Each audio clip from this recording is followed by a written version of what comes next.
Here is the next major project. This is my 2001 MDX. It has a host of issues that it needs addressing. Mainly the rear main seal oil leak, which actually isn't. Unlikely it's the rear main seal. It's most likely this little stupid cheapo O-ring that's behind the plate that goes over the rear main seal. So, got to take the engine out for that, so I'm figuring as long as I'm going to take the engine out, why not do a bunch of other things? It needs timing, rack and pinion.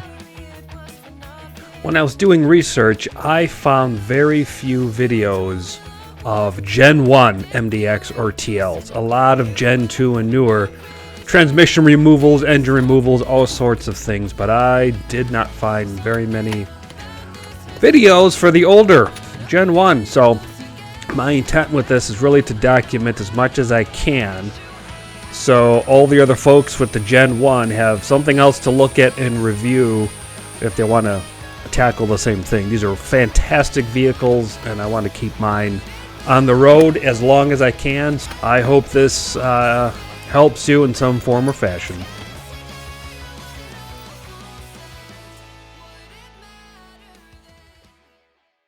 Next thing I'm doing here is I'm just draining the radiator. I just reached underneath, opened the stopcock.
All right, now we get a better shot. Now you can see right in the middle of the screen is a rusty old bolt.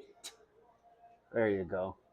I don't know how I'm going to get to it. Well, here's the issue. There's the bolt, and it is somewhat stripped, probably from the last guy trying to get to it. And I don't know, I can't get heat on it the way it is. So what I'm going to try to do is move aside this stuff if I can to get some heat on there and hope to crack that rust seal. That's all I can think of at the moment. Taking this tire off so that I can get better access to get in there, to move all that stuff aside so I can get a flame on that darn nut.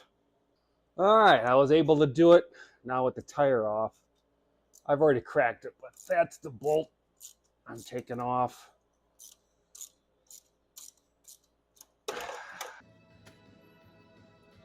Okay, I think I got everything aside. That's the bolt, and all those wires are now stuffed back there. I'm going to see if I can get some heat from a torch on there without starting anything on fire. Well, the heat was the answer. It's come loose now. Now I just have to take it off this way, and then that nut officially removed. What I've learned with all these rusty vehicles, these old Midwestern vehicles, with everything that's rusted, you just gotta put heat up the bolt, super hot, let it cool, and then usually that's enough to bust it loose. Okay, now we lower this just to go back under the hood and get that last bolt for the battery tray. And then I should be able to take out the fans and then the radiator. All right, so the last bolt is actually right there. I had to move all these connectors aside, separate them, just so you could see that bolt. And it looks rusted as heck too. I'm hoping a little penetrating oil will do the trick. Well, all right, penetrating oil and a lot of extensions. I needed all these extensions so that I could get this at a good 90-degree angle. Fewer extensions and you're off. I was stripping it because I wasn't exactly 90 degrees.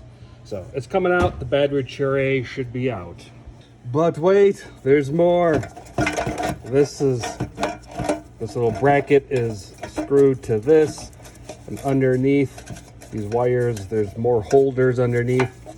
So I got to remove this from this piece so that I can flip this up and then remove that little plastic holder that's attached underneath through a zip tie type thing.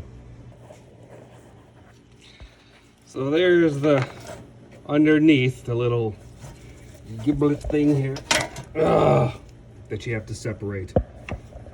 It's hidden underneath.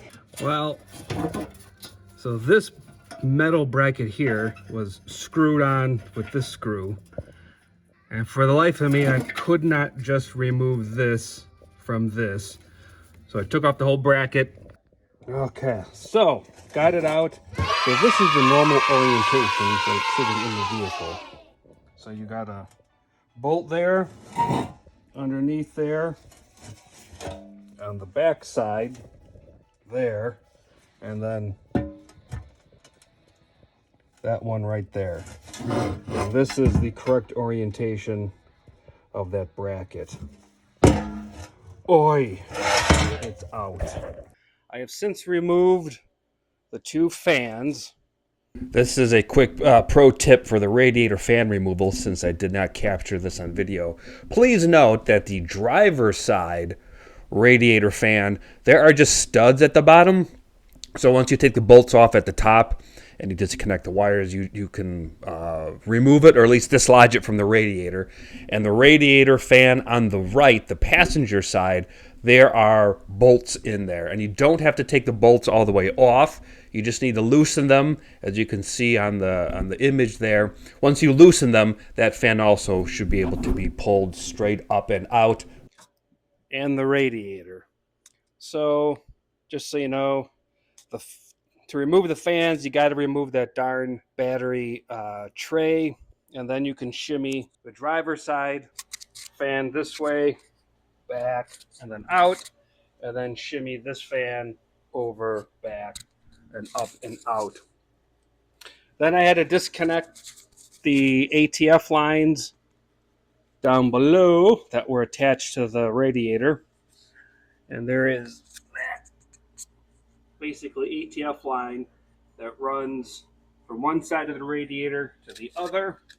That has to be disconnected from the radiator, and then once you get, of course, the top and bottom hoses out,